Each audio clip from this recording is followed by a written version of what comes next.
Okay, y'all. This is what you call the sorting pen and the holding pen.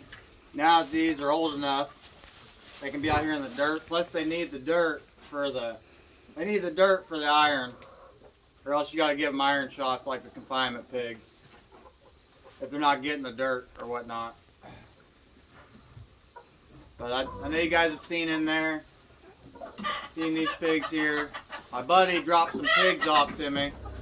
The other day, and one of them's a sow, one of them's a gilt, and one of them's a feeder pig, I guess. And I love my buddy. He's a good guy and everything. He really is. I know he's gonna see this video, but he overfed these pigs. They look like feeder pigs down here. So I'm kind of backing them off now. We'll walk down there and we'll take a look at them. I wanted you guys to see the pigs, and I use this as a sorting pen, and leave the sow and the pigs out here, because we used to have to take the pigs out of the pens and then we'd get them up here and sort them, get them up into the barn and then load them on the trailer. That's what we kind of used this pen for, was really just a sorting pen, because you can't sort them in the pens. It don't work. You got to get them out of the pens to a confined area, and then you can sort them to what you want on the trailer. But we'll go ahead and we'll take a walk down here.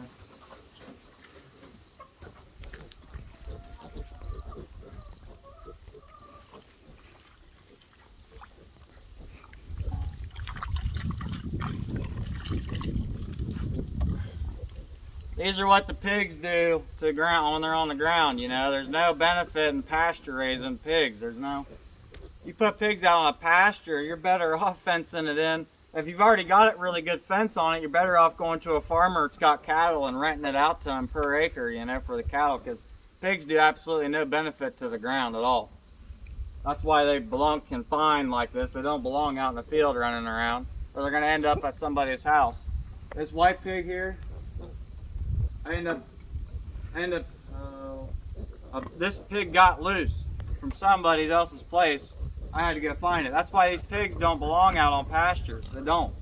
You got to have them to the point where you can keep control of them. But this is also my run, how I get the pigs up in and out of the barn. Right through here. Everybody wants to know how I move my pigs around. You got to have some sort of run, and your run's got to be confined to where your pigs can't turn around on you. Because once they turn around on you, you're screwed. You're screwed. You're either going to push that pig up backwards, or that pig's going to go right through you in the push board. So you got to have when you think it's not tight enough, you need to go tighter, basically, on your run here. And as you can see, when we go down through here, this used to be straight. The pigs over the years, they just tear it up. But we'll go down here. One more thing. I run electric.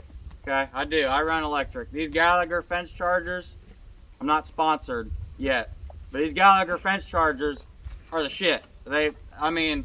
I know some guys that's got some big old hot boxes hooked up to 220, and this'll burn weeds down in 24 hours, you know. But Gallagher fence chargers, that's what I recommend for full-grown hogs to keep them in, as long as you keep the thing hot.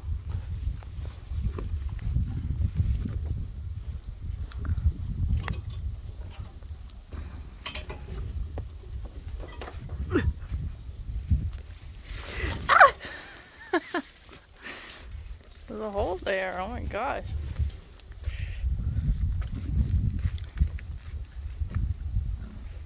I used to have a problem with the pigs turning around.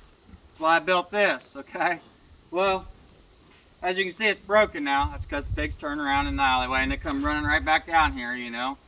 It's usually your last two pigs that you're loading up are the crazy ones. They want to come back and they break my... Anyways, that's why I got a split gate here, because when we get them into here, we can shut this and then we can load more up in this alleyway. And we push these up, and then I push the ones up from this alleyway. It's a way of loading hogs. You got to get them confined. We'll check out these other pigs my buddy dropped off. That's Gabriel. That's Titus and his new lady friend.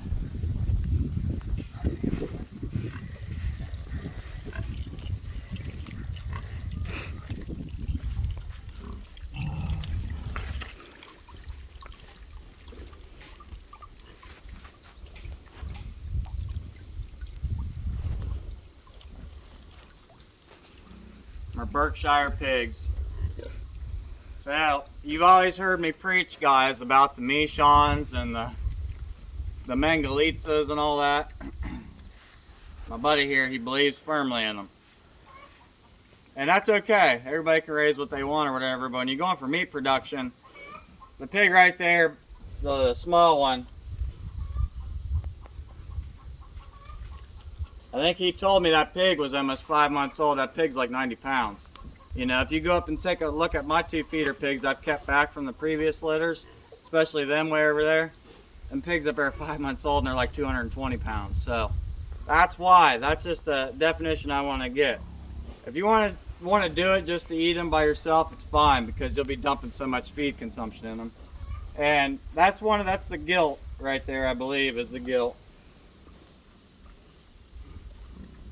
And then the other big old hog over here, the sow, is overfed, is what I want to show you guys here.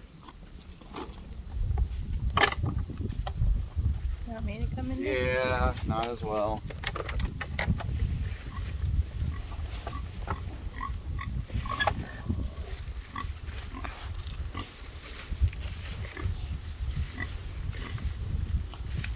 I take that back. That was the sow. This is the gilt. Now, if you look back like over a year ago, one of my videos, I had this pig when it was tiny, and I got the tag in it still. Pig's too big. The gilt shouldn't be that big. I don't really trust these pigs all that too much, because I don't know them. But yeah, your gilts and sows should be a lot thinner than that, especially when they don't have babies.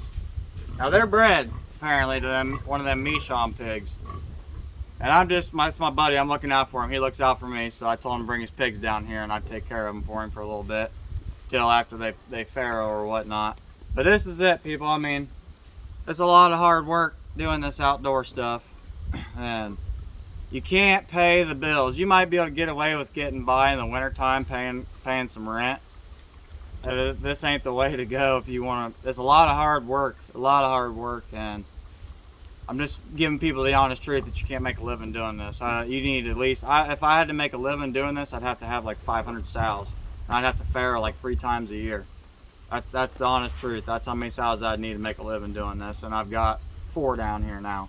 So I had 2 before these 2 showed up. So if that tells you anything, maybe it'll pay you the rent a couple times throughout the winter when times get tough, but that's it. Hope you guys enjoyed this video and the pigs. I'll try to keep them coming. Have a good one.